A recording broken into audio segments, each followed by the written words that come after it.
Welcome to RAIN, the Real Estate Investor Growth Network with your hostess, Jen Josie. Join like-minded real estate investors and accelerate your business towards greatness. You will hear step-by-step strategies for success, interviews with real estate rock stars, and we will dig deep into past projects where we bear it all, including the good, the bad, and some just plain ugly. So get excited. Here's the bestower of badassery herself, the real Jen Josie. Listener discretion is advised. Hi, and welcome back. I'm Jen Josie, creator of RAIN, the Real Estate Investor Growth Network. Whoop, whoop. On today's episode, we have a guest that will be sharing their badassery. But before we begin, here's today's badassery bestowment. A little badass gift to you. Today's topic is the importance of a detailed scope of work. In real estate investing, a vague plan is a recipe for disaster. A detailed scope of work isn't just a document, it's your roadmap to success. It keeps your project on track, your contractors accountable, and your budget intact. Here are 5 reasons why a detailed scope of work is a non-negotiable for every badass investor. Number 1, eliminates miscommunication. A clear scope of work ensures that everyone on your team, from contractors to suppliers, knows exactly what's expected. It minimizes understanding, reduces errors, and keeps everyone on the same page. Number 2, keeps your budget in check. By outlining every detail up front, you can create a more accurate budget and avoid surprise expenses. A well-prepared scope of work helps you stick to your financial goals and avoid overspending. Number 3, sets clear expectations for quality. A detailed scope of work specifies the materials, finishes, and workmanship standards you expect. This ensures your project meets your vision and prevents contractors from cutting corners, because that never happens. Number 4, streamlines project timelines. When tasks and deadlines are clearly defined, projects run more efficiently. A solid scope of work helps you avoid delays by keeping everyone focused and accountable for their responsibilities. Number 5, protects you in case of disputes. Should conflicts arise, a detailed scope of work serves as a written record of what was agreed upon. It's your best defense if you need to resolve disputes or enforce contractual obligations. So, don't leave your project success up to chance. A badass investor knows that a detailed scope of work is the foundation of every great real estate deal. Take the time to plan it out and you'll save yourself headaches, money, and time in the long run, because in this business, clarity isn't just power, it's profit. Now, on to today's episode of the Real Estate Investor Growth Network podcast.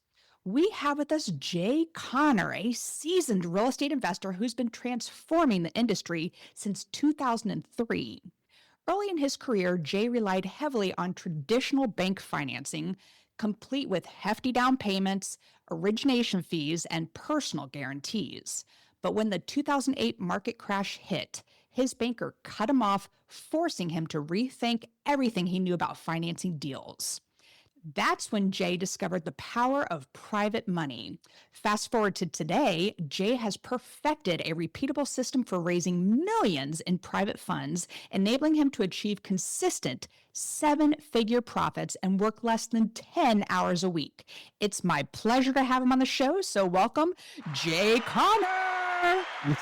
Jen, thank you so much for inviting me to come along, talk about my favorite subject that I'm so passionate about, that being private money. And why am I so passionate about it? I'll tell you why. Because ever since I learned about private money in January of 2009, I've never missed out on a deal for not having the funding. I know what it feels like to miss out on deals, but I haven't missed out on a deal since 2009. And you know what I love? One of the reasons I love private money so much is because you're able to raise it and attract it without ever filling out applications, without ever having your credit pulled, and without ever having to ask anybody for money. Wow. Well, I cannot wait for this interview because private money, I actually just lent out money like 2 or 3 days ago. It's been a hot minute since I've been a private money lender. So I need a good refresher. It's someone who I completely trust, but I'm so excited for this one. So how did you get involved in real estate way back in 2003? Okay, well, I was raised in the mobile home business, and you being a North Carolinian, I bet you still see a few mobile homes on the countryside. Now, we were real fancy. We called them manufactured houses, but they were mobile homes. They started out as being called wobbly boxes and trailers way back in the day. And you know what's interesting, Jen? My dad, Wallace Connor, he's now 91 and a half years old, and he makes sure you know about the half. He's 91 and a half years old. He is building right now a 350 home development. He's halfway built out. And I told Dad, I said, don't you dare kick the bucket on me and leave all that mess behind. You got to clean this up before you go see Jesus. But anyway, my dad, Wallace Connor, he was the Connor Homes, Connor Corporation, Connor Mobile Homes, was the largest retailer of mobile homes in the nation. Wow. In the heyday. So I was raised with my dad in a family that we went about serving, helping people own affordable housing.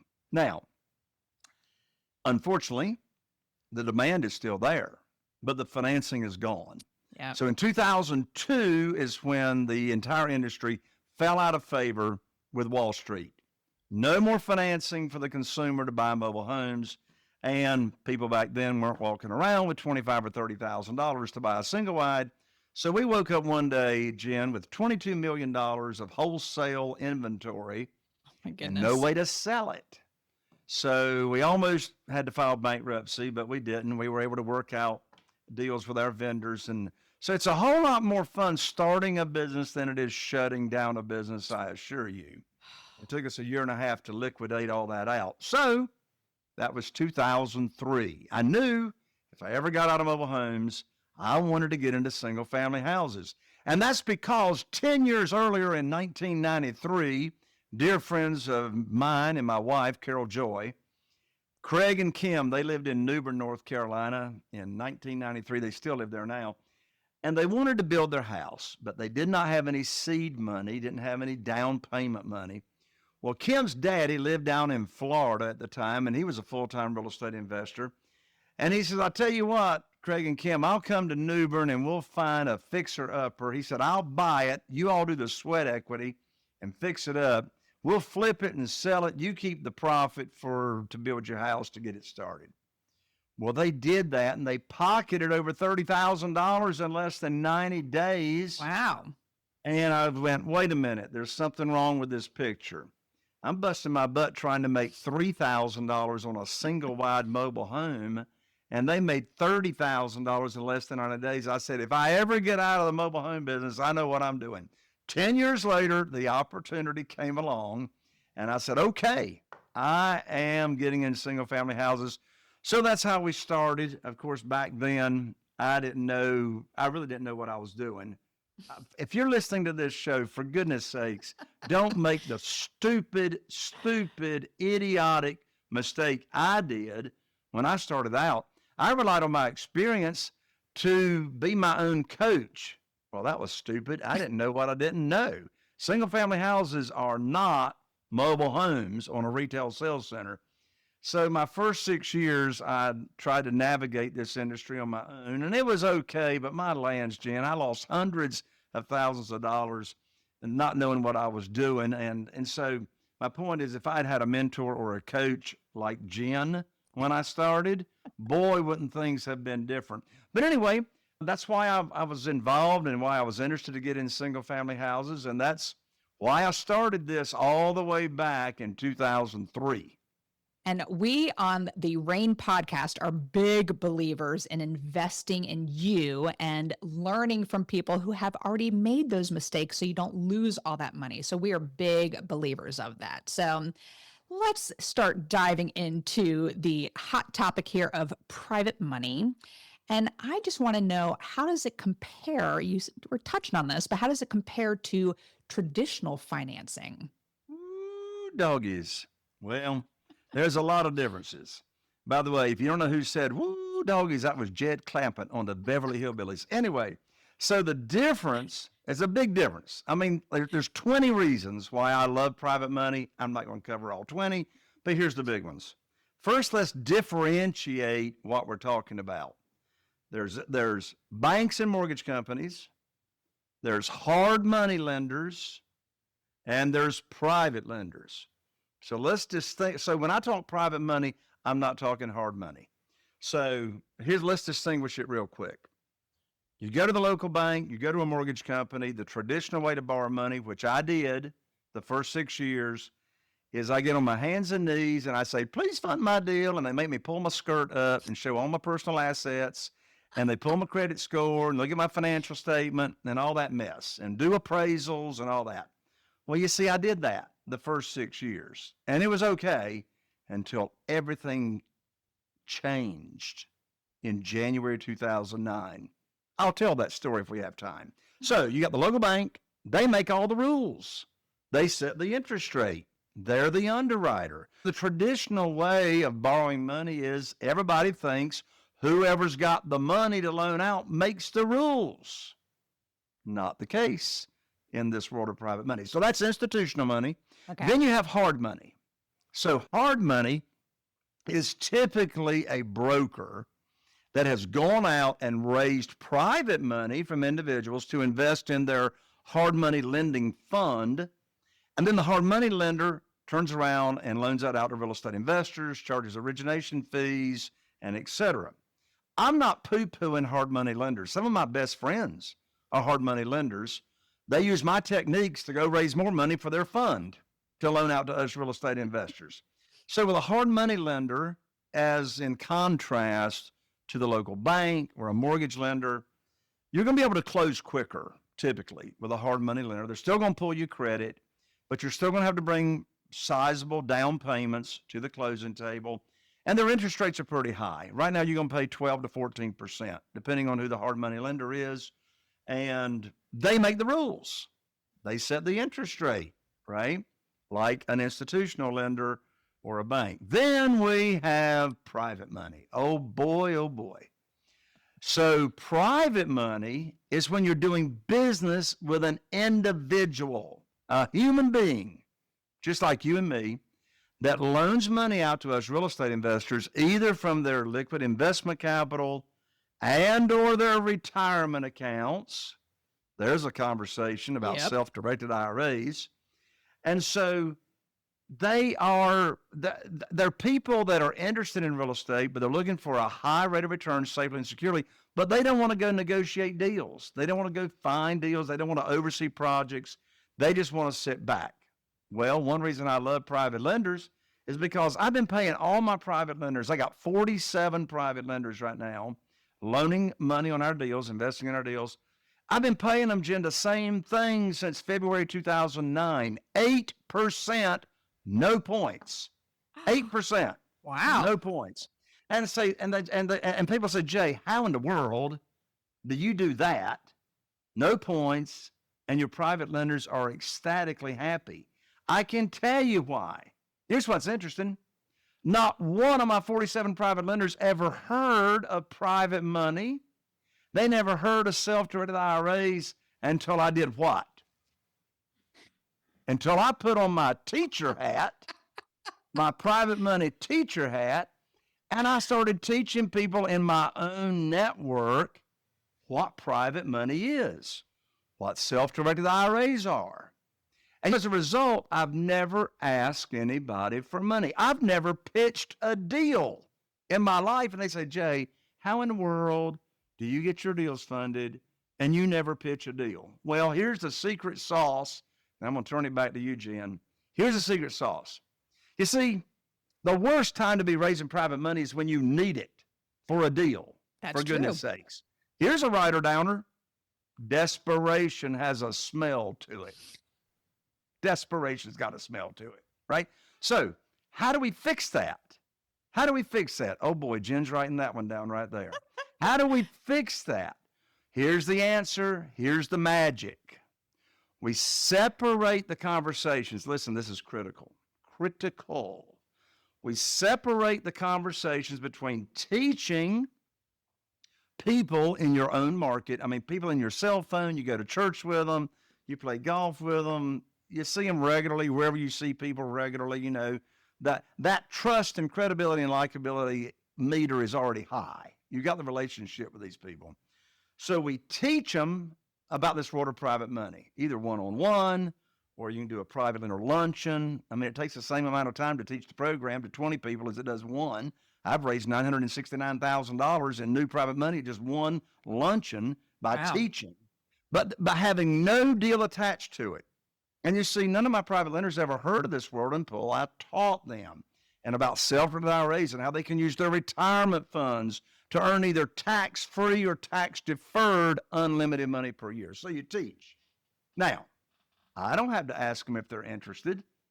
They're going to run me down because look, right now, I just checked this out, Jen. Last week, the national average in a savings account in the local bank is less than 0.25%.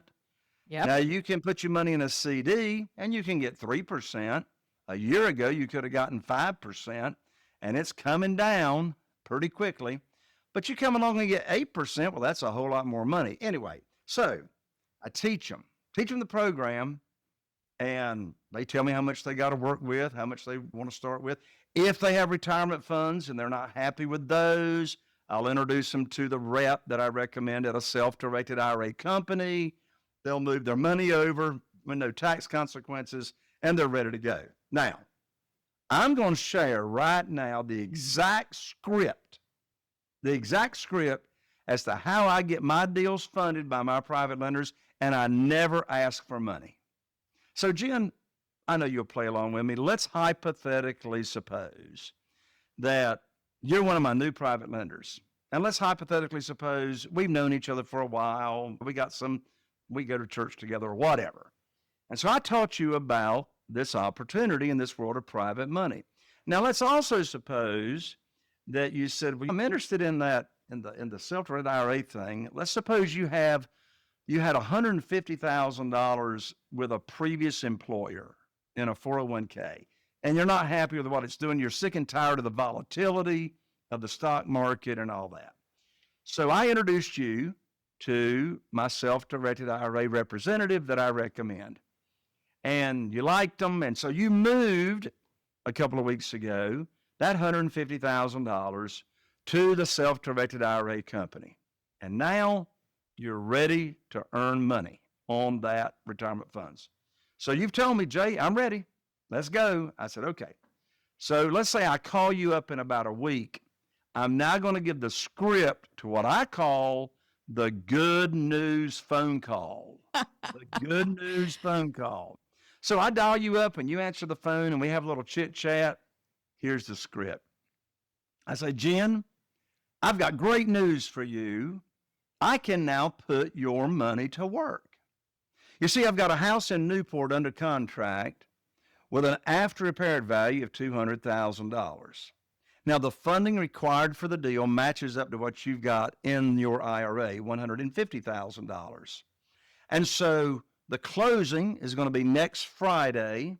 I'll need for you to wire your funds from your self-directed IRA account to my real estate attorney's trust account by next Thursday, and I'm going to have my real estate attorney email you the wiring instructions. That's the end of the conversation. Now let's unpack. Let's unpack why Jen is ecstatic that I gave her the good news phone call. Number one, she moved her money over to the self-directed IRA company at my recommendation. She loves the program, so she's moved her money over, and she trusted me. I introduced her to the self-directed IRA company, so she's moved her money over. She's not earning any money until I put her money to work. Yep. Jen, so I am ethically bound to invest Jen's money because she moved it over there to the self-directed IRA company. Secondly, she knows Jen knows I'm not going to bring a deal for her to fund unless it matches the criteria of the program that I already taught her. For example, I told her the after repaired value is $200,000. I told her the funding required is $150,000. That matches the program. I'm not going to have her invest more than 75% of the after repaired value. I didn't say 75% of the purchase price. I bought it for $100,000. That's why I'm bringing home a check for $50,000 and taking none of my own money to the closing table. My real estate attorney's check that I pick up after closing is called excess cash to close. And I love me some excess cash. So unpacking that, I mean, the most stupid question I could have asked Jen was, do you want to fund the deal? Of course she wants to fund the deal, because her money is just sitting there until I put her to work. Bottom line, separate conversations. Never talk about a deal you're looking to get funded in that initial conversation. First, teach, share the opportunity, how it works, and then you come back with the good news phone call. I love that you call it the good news, and I have heard that from others as well, and that is such a great strategy. And where do you think they got it? my young buck over there on my East Coast, Mr. Connor, with it. By the way, it's CONNER, listeners. I got it going OR at the end. But you started talking about something here, and that excess cash to close. And in your write-up that we get prior to the interview, you talk about cashing 3 big checks on every deal. So can you break that down, what those 3 checks are and how they work? I think we already heard the first one. It actually can be more than 3. There's going to be a minimum of 2 and then maybe more. So here's how it works. Your first check, as I just explained, is when you buy. Now here's a double check. Here's another writer-downer. When you're paying all cash with private money on a deal, which, by the way, I'm a pretty good negotiator, but only 13% of all them for sale by owners will sell to me creatively, subject to the existing note or seller finance, and the other 87% require all the cash. So anyway, I digress. When you buy a property, here is a double check. If renovation is required, if there's distress and a renovation or rehab is required on that single family house, here's the writer-downer, if you cannot bring home a big check when you buy, you're paying too much for the house. You're paying too much for the house if you can't bring home a check, following the criteria of how I do it, right? So you're going to get a big check when you buy. Some people ask me, they say, Jay, what's the quickest way to get a lot of money in my checking account in real estate? Private money. Yep. Because you're going to bring home a big check, right? And if you can't breathe, of course, the majority of that big check you're bringing home is for the renovations, for the rehab. But you should have some extra equity in there as well that you are bringing home when you buy. I mean, it's like, who wants to get paid to buy houses, right? So the second check that you can get is if, it's a big IF, if you are selling the house on lease purchase or rent to own. So if you're selling it on rent to own or lease purchase, your second check is collecting from your rent to own buyer what we call a large non-refundable lease option deposit. The legal term is actually an option fee. They're paying you a fee for the option, not the obligation, but the option to buy that property within a certain length of time at a predetermined price. Now, if they don't cash you out, you can sell it again on lease purchase and get another non-refundable option fee.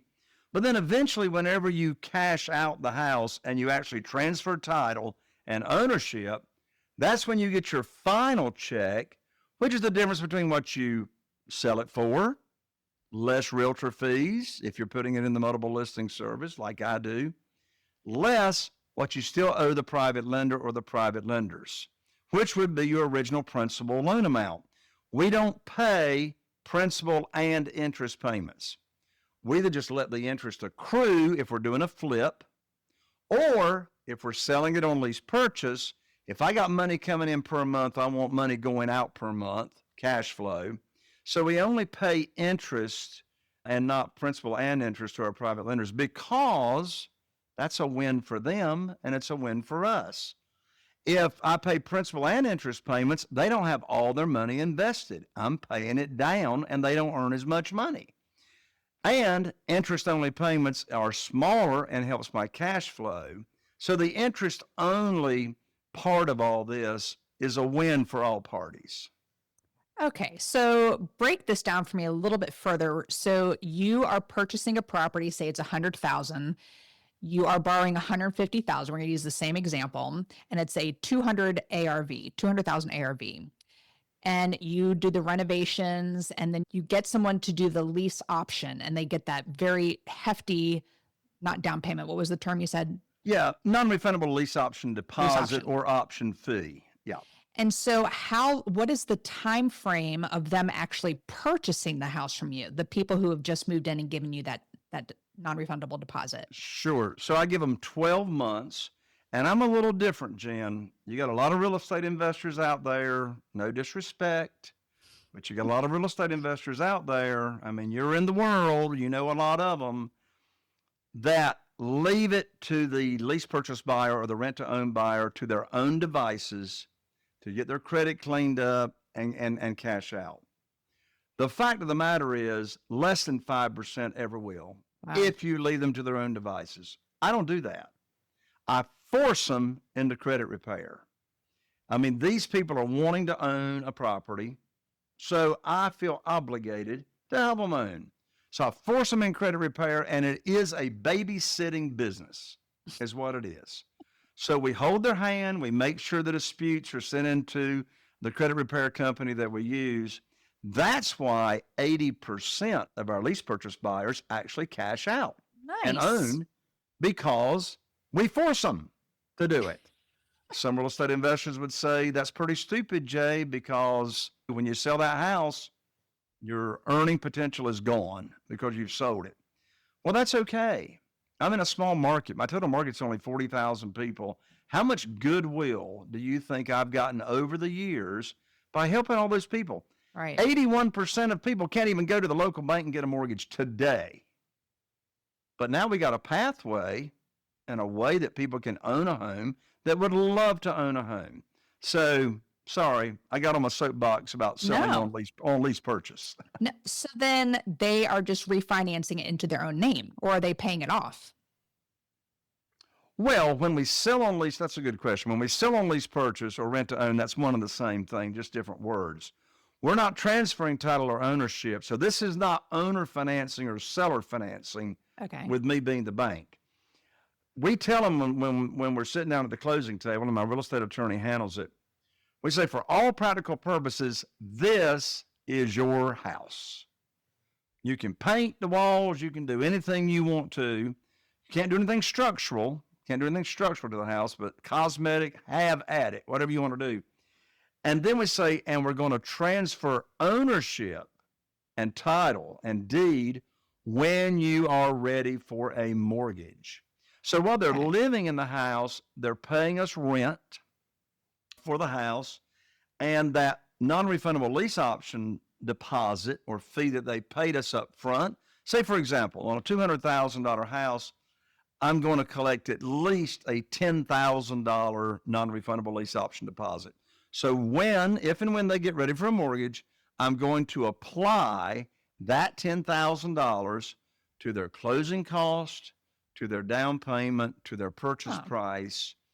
If they move out, it's non-refundable, and then it's at that point I bring it in as income on the balance sheet as a forfeited deposit, and then I can go sell it again. So that's a 30,000-foot, 5-minute seminar on rent-to-own lease purchase. All right, so now let's talk about your lender. So your private money lender, they lend you the $150,000 for this property, and they are getting interest-only payments, or is it a balloon payment at the end? It depends on if it's a flip or if we're selling it on rent-to-own. I'm sticking to this rent-to-own because I love this whole idea. I'm digging deep into this, Jay. So Sure. So if we're selling it on rent to own, they are receiving monthly interest payments. Okay. I don't want interest to accrue when I've got monthly income coming in. So I want that positive cash flow between, of course, you know what rents have done the last 2 years here in North Carolina and the whole nation. It's crazy. We got a house here in Morehead City I'm thinking of specifically, and that rent-to-own buyer moved in 2019, for goodness sakes. They just paid me an additional $10,000 non-refundable lease option deposit to just buy one more year for them to get ready, whatever. So they pay a monthly rent. Okay. By the way, another little seminar here. I don't set the rent. The market does. Isn't that unconventional? So I put a house out there on the market, and we say, what's the most you can pay per month? Well, what's the rent? The rent is what somebody can pay the most per month, because whoever can pay the most per month and give me the most down is going to be the winner of this home. Anyway, I digress again. So they're paying me a monthly rent. And here in North Carolina, you got to have separate documentation. The option agreement has got to be mutually exclusive from the rental agreement. So we have the North Carolina Residential Rental Agreement that's published by the Realtor Association. It's pretty good. I just use it. And then we have the option agreement, to where after 30 days, here's why I love selling on lease purchase, all the repairs are on the tenant buyer. All the repairs after 30 days.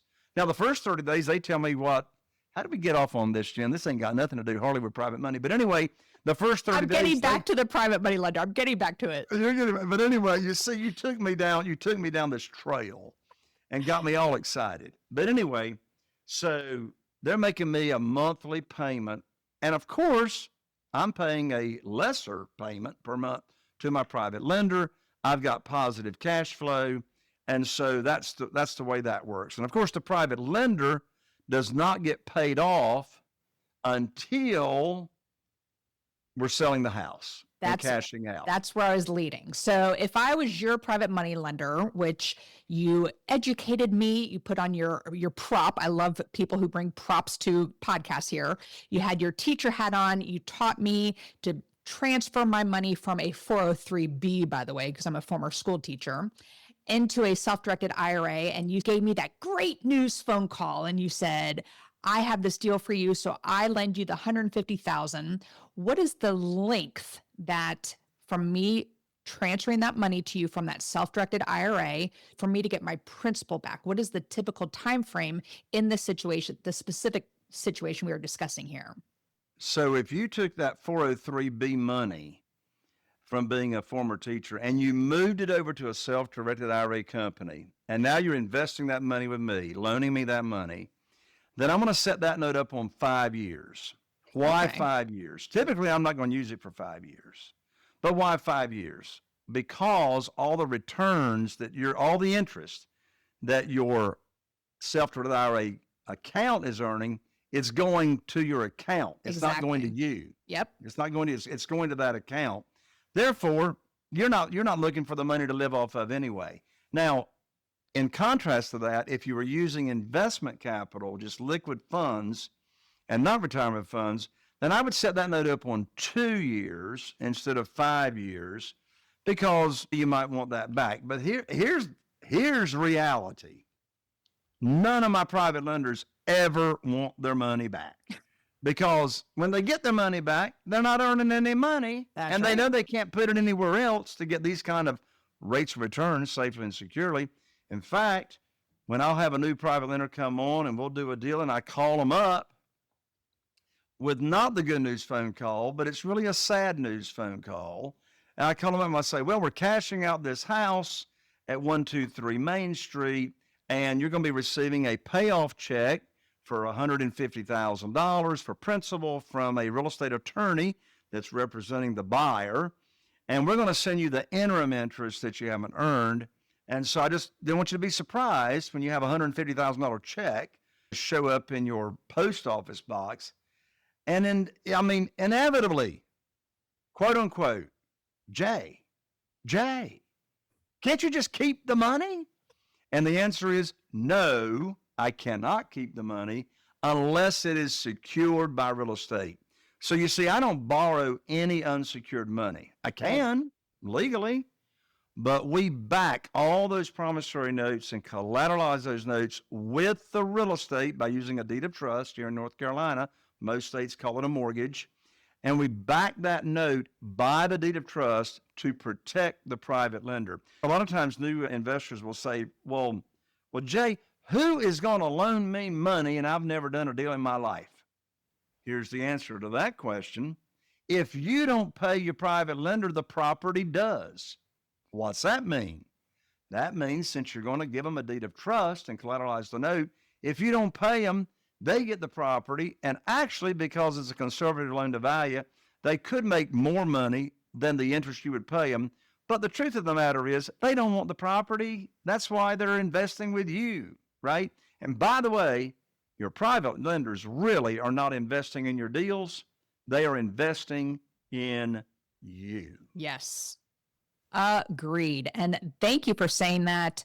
So I'm curious because, like I said, I just lent some money to a fellow investor friend, but I lent it at 10%. What if your people, like, how do you keep them at the 8% level? Because I mean, I could get 12 to even 14% sometimes if you compare it to, as you were mentioning, hard money lenders, the rates that they are getting. So how do you keep them happy at that 8%? Well, I keep them happy, first of all, because I always pay them early. So I've got private lenders that are elderly, so they are counting on that monthly income. So we do what we say, and over the years, I'm thinking of one private lender that lives up in the mountains in Tennessee. I got private lenders in 10 different states. That's another thing. You don't have to be doing business in your own backyard. I mean, your private lenders can be anywhere, and there's no limit to the number of private lenders you can have because we're not regulated by the Commissioner of Banks. But I had a phone call, I don't know, 2 or 3 years ago, and I mean, they're still just happy thing to be. They're still private lenders with me now. And they said, well, Jay, rates are going up. When are you going up on rates? I said, well, I'm not going up on rates. Why aren't you going up on rates? Because I got more money than I can use. If you want your money back, let me send you a check and I'll put some of my other private lenders' money to work. Secondly, they don't want 3% or 4% or whatever in a local CD. I mean, and one additional answer I gave them, I said, look, what I do is I compare what I can pay my private lenders, and then I can contrast that to what they can get in the local bank. So if you like 3% better than 8%, have at it. Well said. And I have a lender who I'm specifically thinking of as well, who kept wanting more and more interest. And I said, I can't afford you anymore. And now I know they are having trouble finding investors to invest with them because they did get a little greedy. But anyway, I want to change directions here because my listeners are typically newer investors, and you were just briefly touching on this, but what is the best way to find private lenders for real estate investing? And more importantly, what are some red flags to avoid? Excellent question. So first, let's start with the first part of that. Now, remind me of the red flags because I might forget it. Okay. But the first part, where do you find these people? There are 3 categories of people where you find these private lenders. The first category is what I call your warm market. Those are your connections. They're in your cell phone, your social media. You go to church with them. You play golf, whatever. You've got, I call it relationship capital. So you've already got some kind of relationship with these people. So that's the first category. Now, if you're going to scale your business and you really want to get more private lenders, eventually, depending on the size of your network, you're going to run out of connections. I mean, you're going to burn through your list of inviting them to your private lender luncheon or talking with them about private money. By the way, too bad I didn't have time to tell the story about another way that I got my very first private lender without ever asking for money. That might be part 2 on another show. I don't know. So first category, warm market. Second category, since if you're going to scale, you're going to run out of that after a while. The second category is what I call your expanded warm market. So I teach at my live events and et cetera. I teach how to grow your network very, very quickly, because we all know there's a direct correlation between your network and your net worth, of course. Well, let me just give you a big tip right now. How can you explode your network overnight? I can tell you. BNI, which stands for Business Networking International, even little old Morehead City, North Carolina, started a BNI back in 2007. And the way BNI works is they truly only allow one realtor, one real estate investor, one attorney, one electrician, one HVAC, one general contractor, and one essential oil sales lady, if you know what I'm getting at.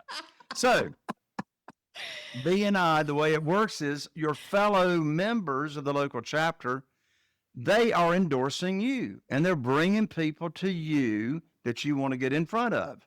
So you take on the real estate investor chair. I promise you, you will be the only real estate investor that's ever asked, probably, to join BNI. And so anyway, you take on the BNI, or the real estate investor chair, and you just tell your fellow members, you have 60 or 90 seconds every week to remind them that, hey, you pay high rates of return safely and securely, and you want to get in front of people who are looking for higher rates, or you want to get in front of people that are retiring or have retirement accounts, and they refer these people to you. I've gotten millions of dollars in private money just from being active in BNI. The third category of where you find private lenders are existing private lenders. Well, not everybody knows a Jen Josie. So how do you find an existing private lender?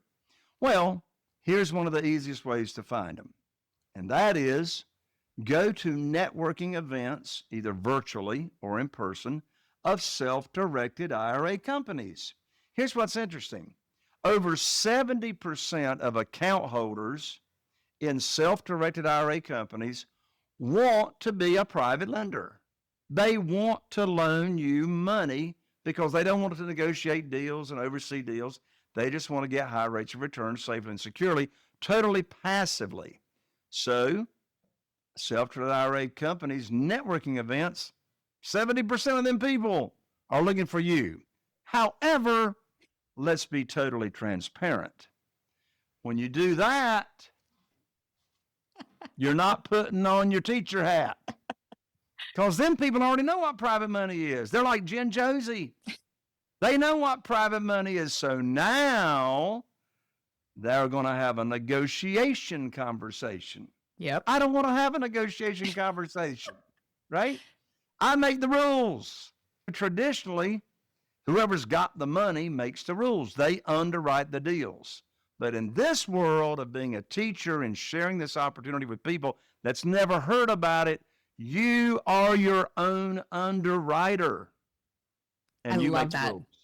And I love that you brought up BNI, because after I was a teacher, for a hot second, I was in the insurance industry, health insurance industry, and I joined a BNI for that. And I didn't even think of going back as a real estate investor. So that is a great nugget, Jay. Thank you for that one. So absolutely. Now the second part of that question, for newer investors, and let me just back up for a second, because we use private money lenders in the beginning as well.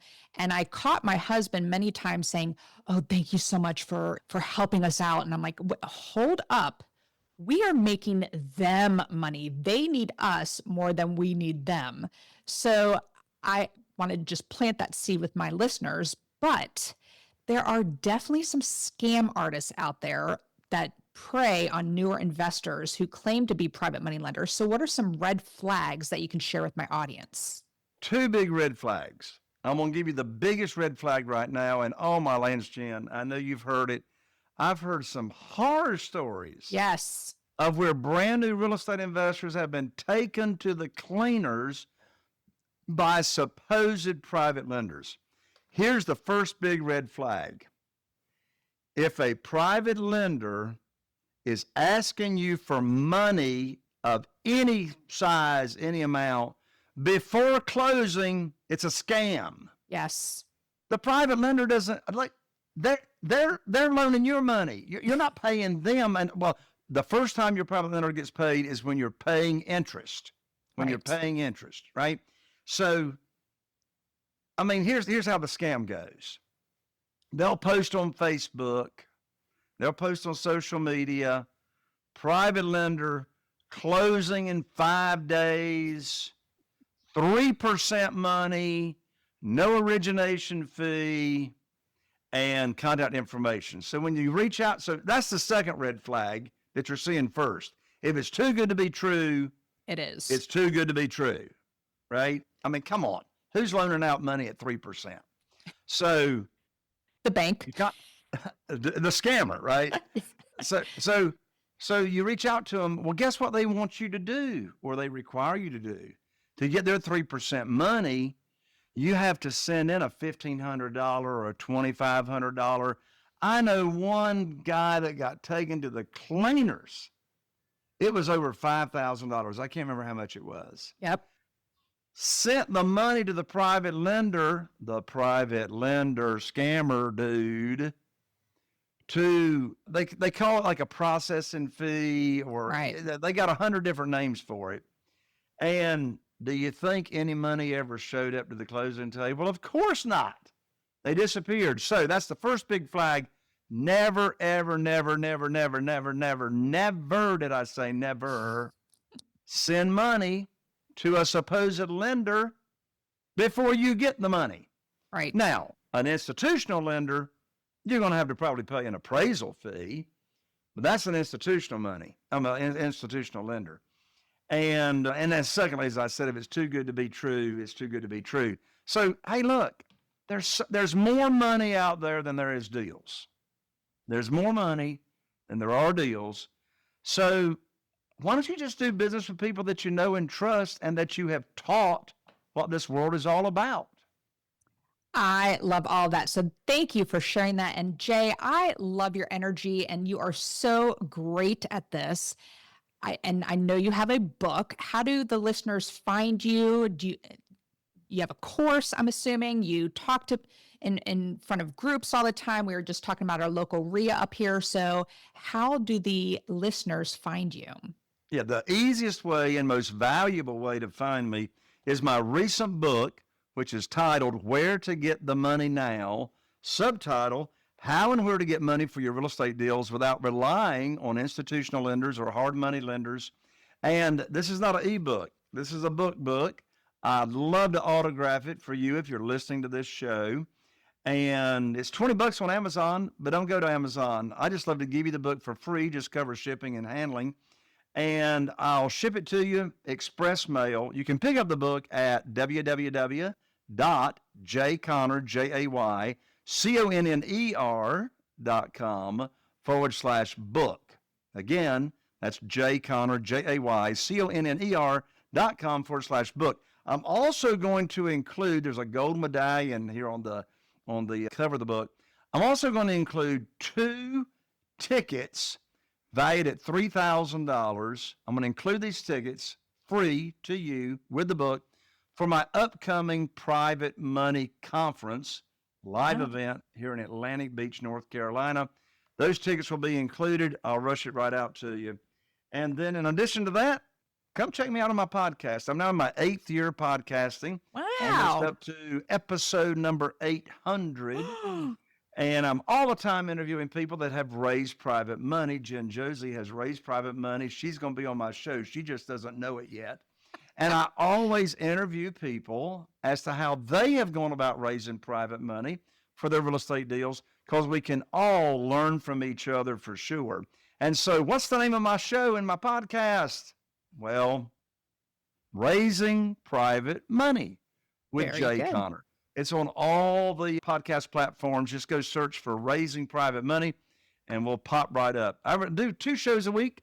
We release them early Monday mornings and Thursday mornings, and I guarantee you'll learn more about private money, and we'll have a party. So do you do video for your podcasts? Yes, we're YouTube, Facebook live stream, LinkedIn live stream on my LinkedIn. That's another way to connect with me, Jay Conner, on LinkedIn as well. So yeah, it's hard to hide. But you didn't do video in the beginning. I'm asking this because I was like legit podcast. I'm in my 5th season, so it's rare to hear anyone go beyond 5. And for you to do it twice a week, I mean, that's a lot of talking. So I'm very, very impressed, Jay. Yeah. But I stuck strong. I didn't want to do the video for the longest time, and now I'm finally releasing everything on YouTube as well. But did you do video from the beginning? Yes, we did video Wow. from the beginning. Yeah, we did video from the beginning. And so what we do is we go live on YouTube and Facebook live stream and LinkedIn every Tuesday afternoon, 2 shows back to back from 2 p.m. to 4 p.m. on Tuesday afternoons. And that's live. I mean, that's raw and live. And then my producer, we edit that and then we release it. We're typically about a month out. And we release it on all the podcast platforms, audio only. Wonderful. And when is your conference that you are hosting? Well, we do it February, June, and October. Okay. So the next one that's coming up is the last week of June, June 25th, 26th, and 27th. And again, just get the book. Let me send this book to you, and you'll get all the information about the live event, the Private Money Conference. I don't know another event like it. I mean, I have private lenders come to the event for you to network with, and we go in the field on a real bus renovation tour, looking at real houses that I'm doing and my team is doing. I teach how to run this business in less than 10 hours a week, how never to get stuck selling a house, how to sell any house in 3 days or less. And I have self-directed IRA company come, and you meet my interior designer that's been with us for 20 years. You meet my general contractors, you meet my realtor. Oh, one session I do is with my real estate attorney, how I get all my title searches done in less than 24 hours for free.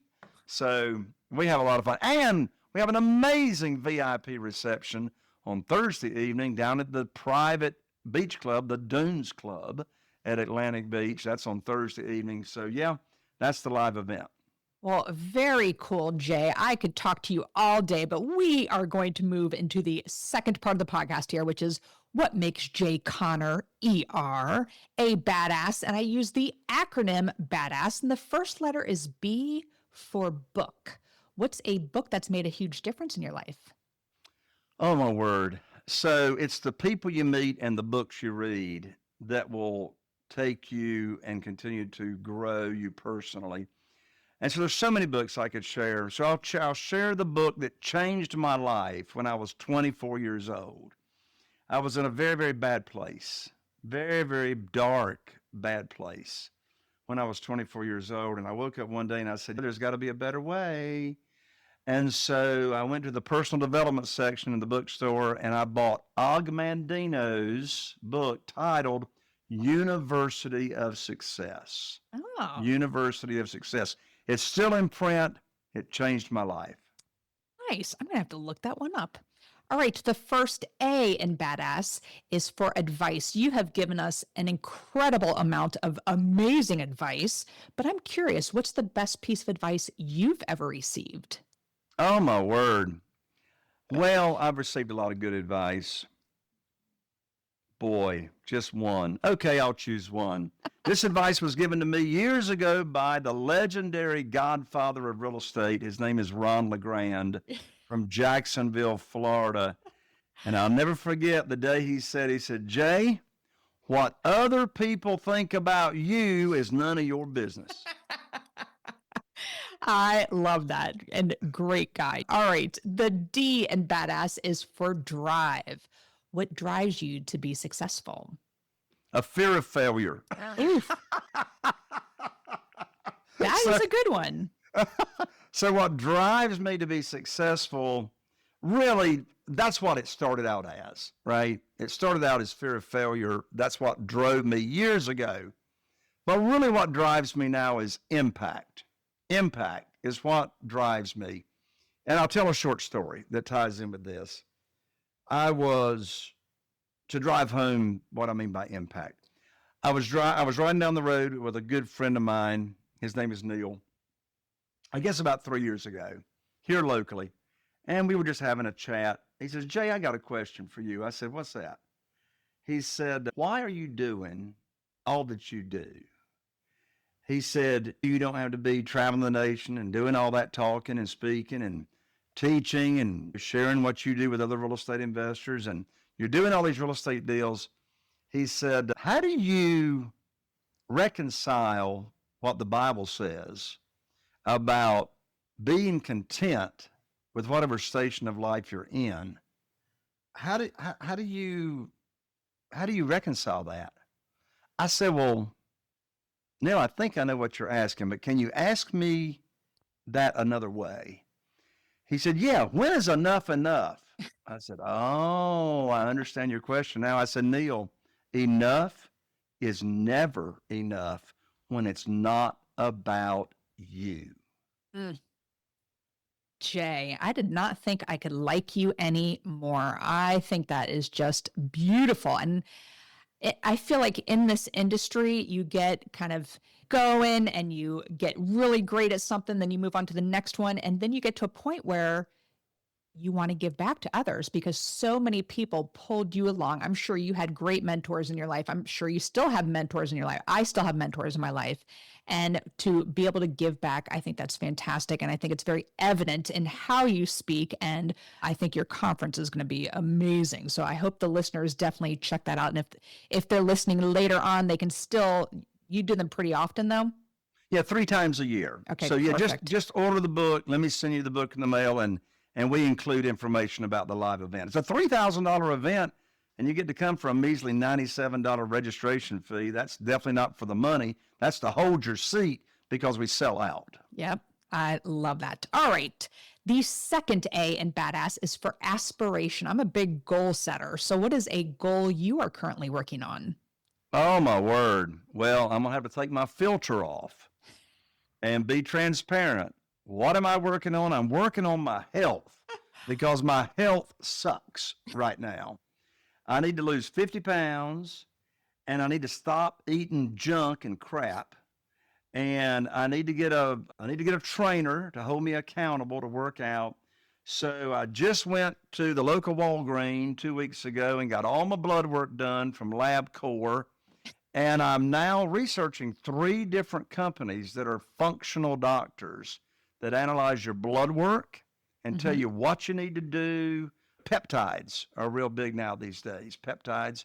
So I'm working on getting my health straightened out because my brain and my heart is fantastic, but this poor old body needs to catch up. Well, from someone who has recently lost, let's see, over the last couple of years, I have lost, I think, about 55 pounds. Holy mercy. I need to know. talk to you offline. I'll tell you. But I want to share this. At my most recent physical exam, my doctor said my BMI was normal. I'm like, what? Not since high school was my BMI. I have BNI in my brain. BMI was normal. So, hey, I assure you, my body mass index is not normal. Well, but man, I love to eat. I'm telling you, I love to eat. Get ready for the wrinkles to start coming out because I'm like, oh my, I used to have plenty of filler in my face to kind of hide some of that. All right, moving on here. The first S in Badass is for systems. What systems do you have in place to help you achieve success? Oh my word, Jen. I was the most disorganized mess on the planet for years when I was in real estate. I mean, I ran this business on a yellow pad and sticky notes, right? I had sticky notes everywhere of talking to sellers and what the seller said and what my last conversation was. For goodness sakes, we finally woke up, smelled the roses years ago, and got an amazing CRM, customer relationship management software. And the software that I use is called REI Software. Good friend of mine, Marla Harmon, owns the company. It's a boutique thing. Well, here's the thing. No sticky notes, no yellow pads. I've had the same acquisitionist for 19 years. Wow. 19 years. Her name's Kim. She works out of her home, lives here in Morehead City. We never talk. We never talk. All the notes are in the software. So the system, We have a lead, a motivated seller lead comes in. It automatically goes into the software, and it tracks where the lead came from. If I can't measure it, I don't want to do it. Where are my leads coming from? Which leads are converting to actual properties? So that deal moves through the pipeline in that software. So my acquisitionist talks to the sellers.